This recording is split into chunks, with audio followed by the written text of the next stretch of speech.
जम्मू आ गए, दिल्ली आ गए, अलग अलग जगह पे आ गए और अभी सरकार हमको कह रही है कि फिर से हम मेरी बात समझ गए कि सबके साथ मर्डर हो जाता है।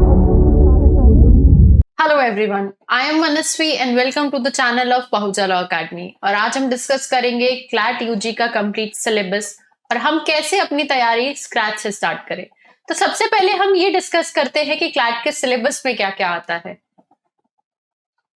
So first of all we have English, then we have GK, GS and current affairs. After that we have legal reasoning, logical reasoning and quantitative aptitude.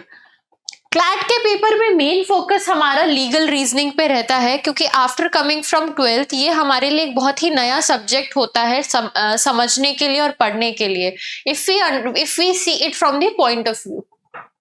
So if we see legal reasoning में सबसे पहले आता है constitution law, contract law, family law, law of torts, criminal law, international law and cases of public importance.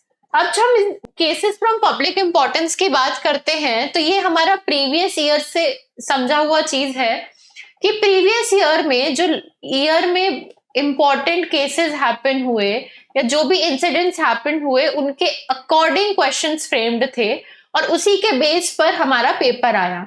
तो आज की date में अगर कोई भी स्टूडेंट क्लैट की प्रिपरेशन कर रहा है तो उससे करंट अफेयर्स से अपडेटेड रहना बहुत जरूरी है।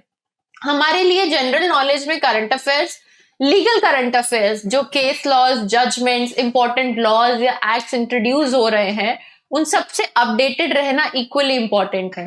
Further we need to have a hold on speed of reading, because paragraph based paper आता है तो हमें उसकी स्पीड होना बहुत जरूरी है, otherwise we won't be able to complete the paper. In last year's paper, we got the feedback from students that they were not able to complete the paper because it was lengthy. ये एक drawback है, because students को इतना read करने का habit नहीं होता। But after a year, for a period of 1 year, अगर स्टूडेंट कंटिन्यूअस मॉक्स देते रहेंगे तो उनकी एक स्पीड की हैबिट बन जाएगी and they will be able to do the paper properly. And most importantly हमें नेगेटिव मार्किंग का सिस्टम समझना है, क्योंकि उससे पहले हमने कभी नेगेटिव मार्किंग से एंटरटेन ही नहीं हुए होते हैं।